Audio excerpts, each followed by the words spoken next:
Mr. Feynman wasn't joking. Chapter 5. The Anti-Conceptual Core, Performance Without Understanding. Feynman's classroom silence wasn't an anecdote about one country. It exposed a general failure mode. Schooling that trains students to produce the signs of knowledge while leaving the underlying understanding thin, brittle, or missing. This is the system's most durable trick because it satisfies nearly every stakeholder. Students can succeed without fully thinking. Teachers can cover material without building it. Administrators can report progress, and parents can feel reassured by credentials and numbers. The substitution that changes everything. In a conceptual education, a definition is the end of a process. The student has observed, compared, differentiated, and integrated enough concrete reality to own the abstraction. In an anti-conceptual education, the definition becomes the beginning, a verbal token to be recited, repeated, and graded, with the illusion of understanding supplied by fluency. This is how a student can know polarized light, democracy, supply and demand, or the causes of a war, while being unable to apply the idea, connect it to reality, or use it to predict anything. Modern Feynman moments. Just in case this still sounds abstract, consider a more recent scene.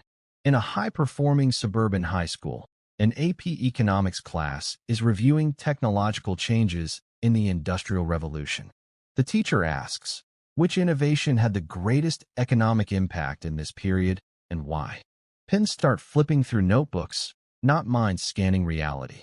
After a long silence, one of the top students offers, paper currency, a term she recognizes from her notes. When pressed, how so? Walk me through what changed in people's actions. The room falls silent. No one will risk connecting cause to effect in their own words. The students have not been trained to think in terms of human beings redirecting energy and effort. They have been trained to hunt for a familiar noun. On a rubric, this class would likely score well. Strong note-taking, high test averages, impressive course titles. Cognitively, however, they are still operating on the lowest rung of Bloom's taxonomy. Recall, mistaken for the whole ladder. Economics, which is nothing more than a systematic way of talking about human action and energy, had been turned into a foreign language they could recite but not speak. So when the question came, which innovation actually changed what people did with their time and effort, the only thing they knew how to do was hunt for a noun they had seen before. From the hallway, this looked like a successful AP class.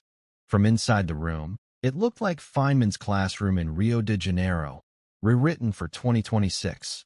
Students who can say the words economic impact, but cannot trace a single causal line from a concrete innovation to a concrete change in human life. If you are that AP student, your subjective experience is not, I refuse to think. It is, I am working as hard as I know how. You spend hours typing notes, highlighting chapters, memorizing key terms. You believe that effort equals learning because the system has rewarded you for visible busyness, not for invisible integration. So when a teacher suddenly asks, explain this in your own words, you feel ambushed. You experience not curiosity, but anxiety, because your training has made saying something that wasn't already said by an authority feel like a dangerous risk, not a normal part of thinking. Anti-conceptual methods reshape the student's inner life long before they show up as empty performances on exams. How the system rewards the counterfeit. Anti-conceptual schooling thrives because it aligns perfectly with what large institutions can measure cheaply: correct-looking outputs. A worksheet, a paragraph, a multiple-choice score, a rubric-aligned response. These can be counted, filed, compared, and displayed, even when they represent symbol manipulation rather than understanding. Once the system is built around such outputs, it quietly teaches everyone to value what the system can certify. That is why performance becomes the goal and understanding becomes optional. The hidden costs: fragmentation, dependence, and boredom. When knowledge is taught as disconnected fragments, units, standards, skills, test objectives, students struggle to integrate it into a coherent view of reality. They may retain enough to pass, but they cannot build the hierarchy of ideas that makes later learning faster, freer, and more joyful. This fragmentation also makes students dependent. If the why is never built, the student must keep leaning on authority, teacher, textbook, answer key, or now an algorithm, to tell them what is true and what to do next. And it breeds boredom for an honest reason. The mind is built to understand, not to comply with disconnected tasks. When school becomes a ritual of producing tokens, the student's natural curiosity is treated as a nuisance or a distraction from pacing. Why AI makes the anti-conceptual core stronger. AI doesn't need to understand in order to produce fluent language and polished outputs. That means the system's favorite product, performance, can be generated faster than ever, with fewer signs of struggle, and with work that looks advanced, even when the student didn't do the cognitive lifting. If schooling already treats written outputs as proof of learning, AI turns that assumption into a trap. The appearance of competence becomes easy to buy, and the student's conceptual faculty can quietly atrophy while the grades remain high. This is why AI in school is not automatically modernizing or liberating. In the wrong model, it is the same model, accelerated. Why this core must be named now. The anti-conceptual core is not a footnote in the story of schooling. It is the story.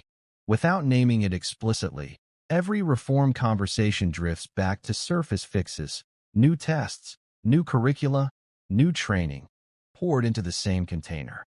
This volume insists on something more uncomfortable. As long as schools treat correct-looking outputs as the product, they will continue to produce Feynman silent students in new packaging. Before we can build anything better, we have to stop lying to ourselves about what the current machine is built to do. A deliberate glimpse of hope, a different definition of evidence. The antidote is not panic and surveillance.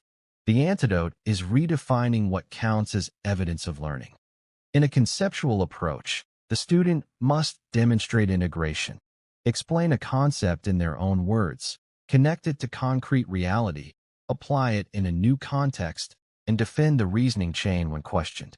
Those demonstrations can be made natural and humane, more like apprenticeship than policing, and they make faked understanding harder to sustain because the mind has to show its work in real time. And because AI makes shortcuts abundant, the guardrails cannot be merely procedural. They must be moral. Students need internal standards, rationality, honesty, independence, integrity, justice, productiveness, pride, so they can govern themselves even when no one is watching and a machine offers them an easy out. In the next chapter, we turn to the new accelerant directly.